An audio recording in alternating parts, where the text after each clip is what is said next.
video. My name is Anushka Gandhi and today I'm going to give you few real quick tips as to how to make your resume look attractive. Now, a few days back I made a video upon how to find part-time jobs in Canada, and I also mentioned there that it was quite easy to find jobs here.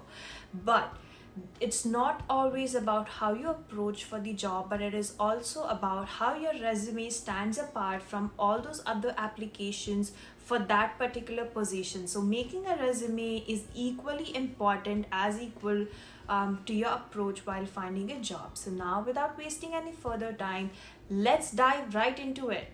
The first and foremost thing is the format. While you make your resume, always try to make it in a Word document. The reason one is some job websites ask you to upload your document and the accepted format is just the Word document. So try to keep your resume in a Word document. The reason two is you can go back and edit your resume at any point of time in a Word document format.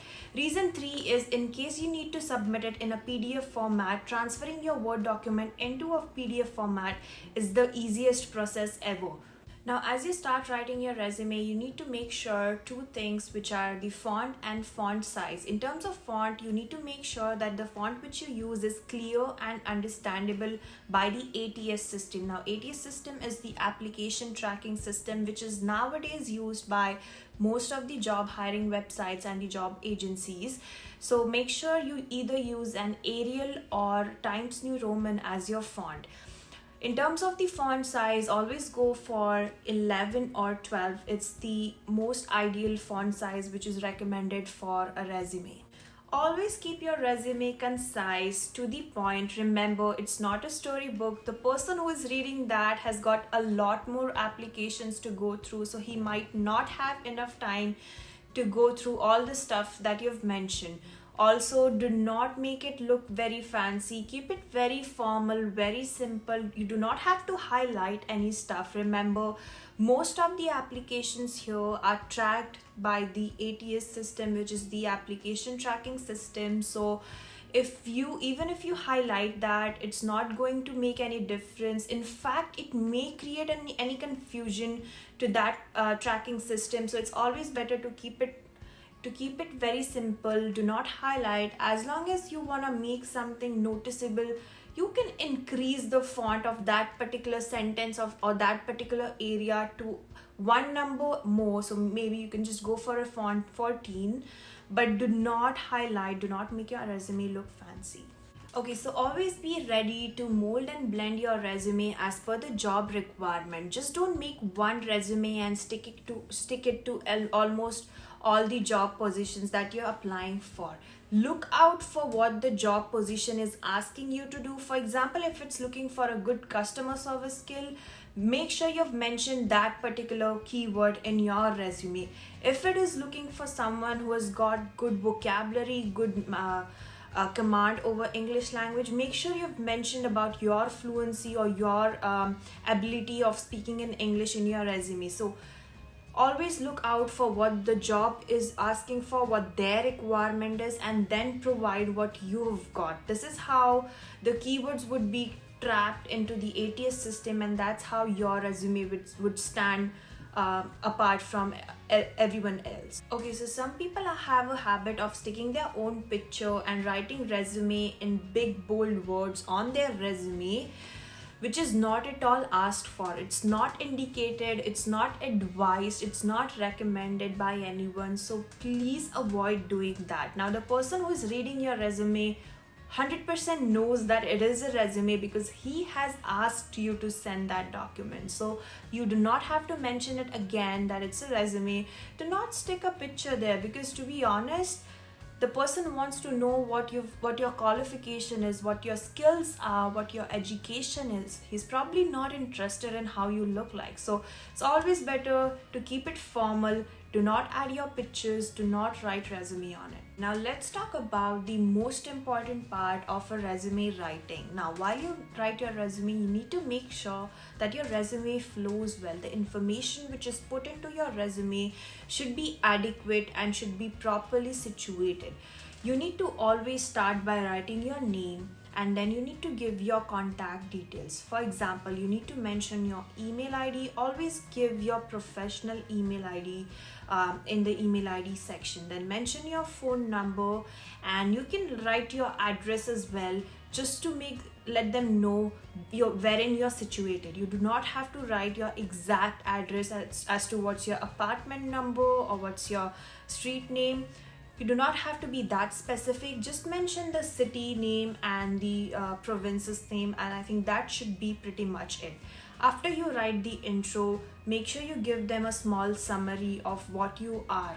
For example, you could just write about yourself like an enthusiastic individual who is multi-talented and interested in giving an excellent customer service whatsoever. Just give a small brief summary there. After the summary, make sure you write about your work experience. Now, if you're applying for a part-time job, write about your part-time job experiences. Make a small bracket and mention their part-time, so the hiring manager knows that this was a part-time job experience. So after you mention your part-time, you can then write your full-time, or you can reverse it based on what type of job you're applying for. After writing your work experience, the next up is your professional education. So now you need to write the most recent education first, and then all your descending education levels.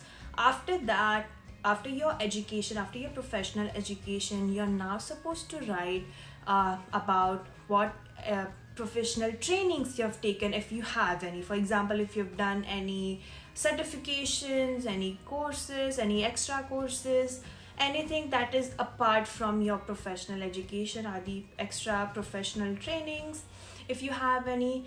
After that, you need to mention the skills which you have. For example, now skills are not, so you cannot say customer service is a skill.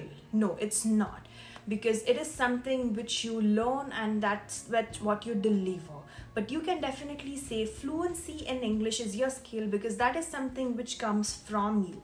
Customer service is something which you acquire and give, whereas fluency is something which comes within, which is gotten into you since your childhood, since you've been learning that language. So that is something is skill. Do not confuse between skill and your ability. After you mention about your skills, the next thing you need to mention is about your volunteering experience, if you have any. If you are someone who volunteer at any job or any other places for any social cause, always make sure to mention a little bit about it, so the reviewer knows that okay, you are someone who intends, or you're someone who loves to help, who loves to volunteer, who can work for free, can definitely present their 100% in terms of a paid job. So it's always better to showcase all what you've got.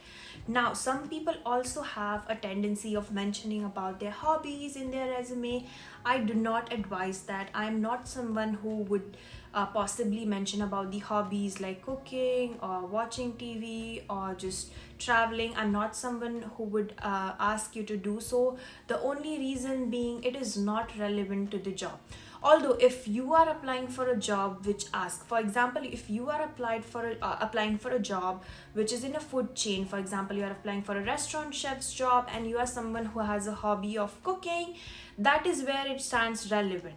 So that is where you can mention it. But if it's some professional job, for example, you're applying for, say, a manager position in any healthcare sector, do not mention something which says you love cooking or you love traveling, because it is very irrelevant and can sound informal. When you write about your work experience, always make sure that you start by using an action verb. Now, for example, if you're writing about your experience of working at a restaurant, you can always write like, was appreciated for maintaining a friendly and pleasant atmosphere amidst the busy food handling process. Remember, the person who is conducting an interview for you or who is reviewing your resume is solely interested in what is unique to you. So always mention something which stood apart, which is significant about you while you're working in your previous job experience. Now, Do not mention things which are bizarre or which are very common. For example, do not mention you know how to chop vegetables, you know how to open and close the store, or you know how to take orders, handle cash, because this is something which they are eventually going to train you with.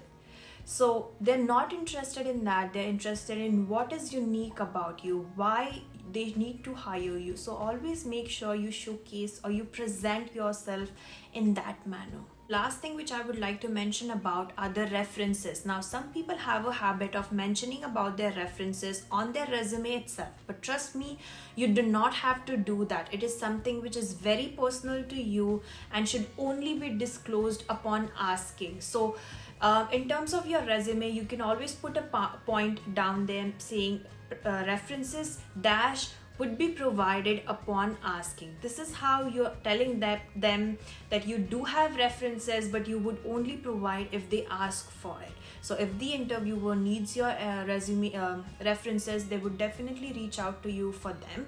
Otherwise, it's pretty much straightforward. If they don't need them, that's the end of the story. You do not have to mention something or over present your resume. The last and the final thing which I would like to say is, do not provide your SIN details, your social insurance number on your resume. It's not needed unless they decide to hire you. There are a lot of scams, a lot of crimes happening using these SIN numbers for illegal work. So do not mention your SIN numbers, do not disclose it unless asked for, unless you're hired there, unless you have a job offer already in your hand. So I think that was all about today's video. I hope you found this informative. If you have any questions about your resume making, anything, feel free to reach out or feel free to comment down below in the comment box. Like this video if you like it, subscribe to the channel, and we'll see you back in my next video. Until then, you have a wonderful day. Bye.